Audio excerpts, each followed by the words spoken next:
This is a clear example of the bandwagon effect.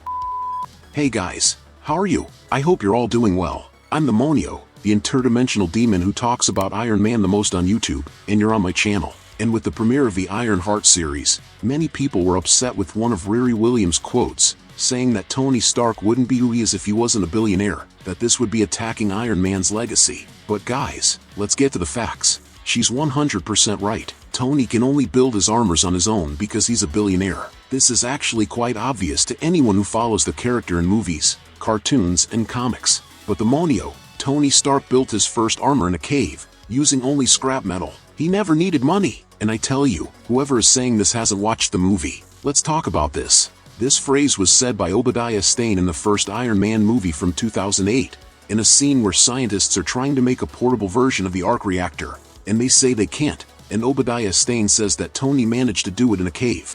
First of all, this story about scrap metal is just a catchphrase. In practice, that's not what happens. The Mark I armor wasn't built with scrap metal, but with several state-of-the-art technological resources, including Stark technology resources, which were taken from the weapons the terrorists were using. There, he had access to computers, processors, chips, software, and several resources. Even with these resources, the Mark I is an armor that literally only served to help him escape from the cave, and it fell apart on his first attempt to fly. I'm sure Riri Williams doesn't want that to happen to her armor. But the Monio, Tony is a genius. He could make the armor even without money. And then I'll answer you with another question.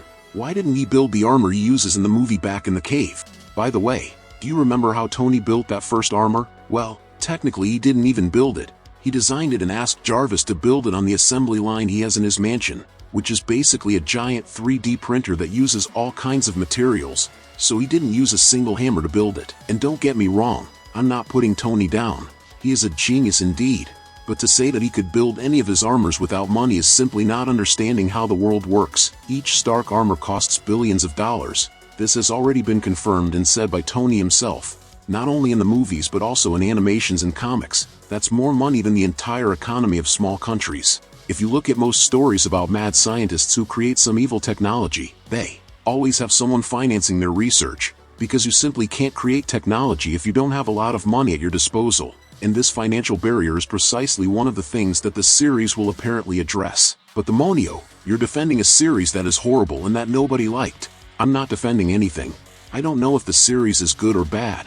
It's been a while since I watched a Marvel series. My point is that if you want to criticize something, have an argument that makes sense. For example, I think the idea of introducing Mephisto in this series is horrible, since Marvel had countless opportunities to introduce the character in series that made much more sense, like the Agatha Harkness series, which would be perfect to introduce the guy, since he is related to the Wiccan story. But someone had the idea of introducing him in a series that talks about technology. But what about you? Have you watched the first Iron Man movie? Leave a comment, and if you like the video, subscribe to follow the next content.